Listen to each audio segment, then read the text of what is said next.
Level up patrol na! Level up patrol na! Level up patrol na!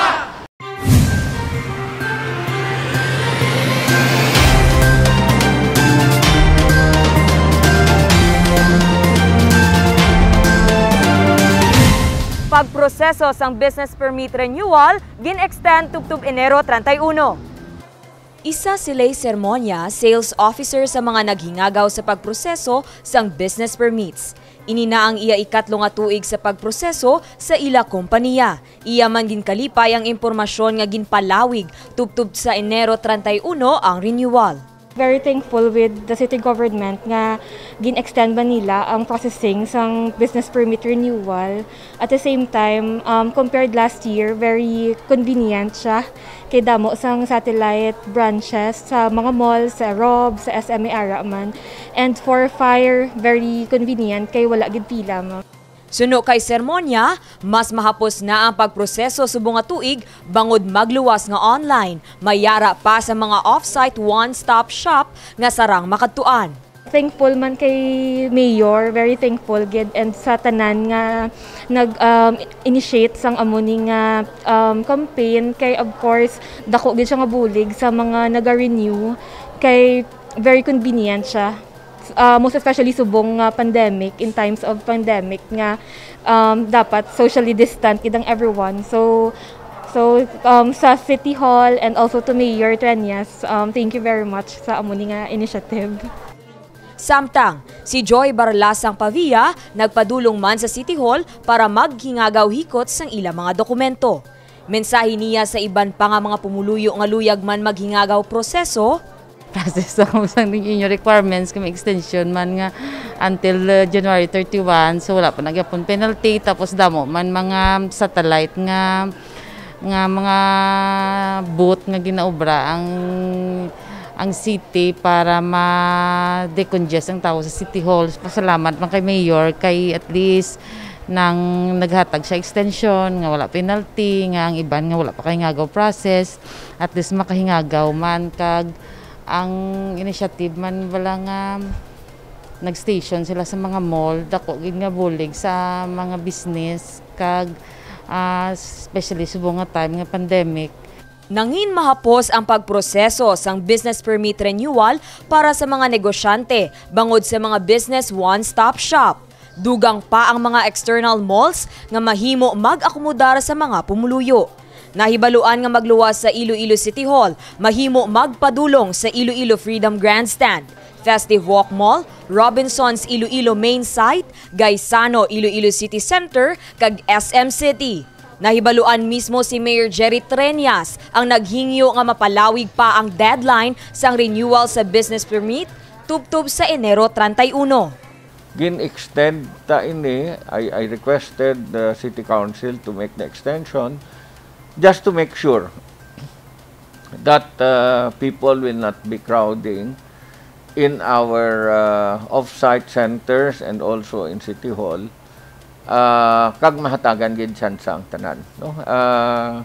Daw lain na gid man subong ya sa pandemic, and that is the reason why we are trying to do our best para safe gid ang tanan.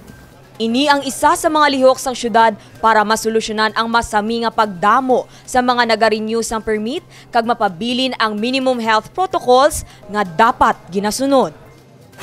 JPT Ediscape Project ni Mayor Jerry Trenyas nag-upgrade sa bulig sang Department of Agriculture kag BFAR. Integrated farming, duga nga pagpalapad sa mga vegetable garden kag mga pond nga ilistaran sa mga isda ang pila lang sa mga patimaan sang padayon nga pagsanyog sang JPT Ediscapes nga proyekto ni Mayor Jerry Trenyas.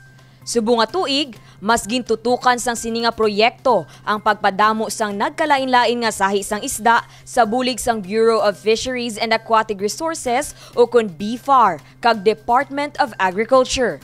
Ginpahayag ni Inigo Garingalaw, head sang City Agriculturist Office, nga dako nga pagpanghangkat ang yara sa mga kamot sa mga barangay official sa pagpasanyog kag bulig sa pag-adopt sa mga programa sa mga barangay. Ang ato nga JPT Ediscapes / integrated farms na siya, no? So we have made overtures na kag follow-ups sa Department of Agriculture concerning sa supports.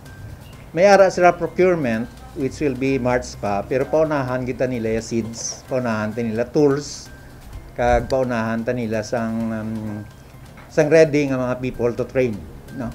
Sa ato naman niya pasunod together with the City Pop, na fix na namon ang amon nga scheduling for February, March. Sa maabot nga Enero 28 tubtub 30, mayara sang validation sa implementasyon sang nagkalain-lain nga proyekto. Naglabot sa 32 ka barangay sa syudad sang Iloilo ang nagpakigbahin sa proyekto. Tinutuyo sini ang pagpatindog sa mga agri-fishery ponds sa mga barangay. Magahatag man sang libre nga training para sa mga ginikanan nga luyag makatuon kag makahibalo tuhoy sa agriculture farming kag agri-fishing. Libre lang ini kag magasugod na sa bulan sang Marso. Challenge namon ang barangay kapitan to set up their agri-fishery council, kag i-set up man together with sa buligan namon silang ilang 4-H club kag RIC amo na sa iyang parents, mga nanay bala, nanay sa agriculture kag nga activities, kag ang 4-H amo na aton youth. Nahibaluan mayara man sang hydroponics nga may balor kapin 6.6 million pesos nga pondo para sa nursery garden sang Takas Haro. I am very happy, no, ang JPT Ediscape ginsugdana sa ni Ann, no, sa aton nga city population. And then pag appoint ko kay Inigo as OIC city agriculturist, ginbuligan niya pagid si Ann, and there are collaborations both with the Department of Agriculture and the BIFAR.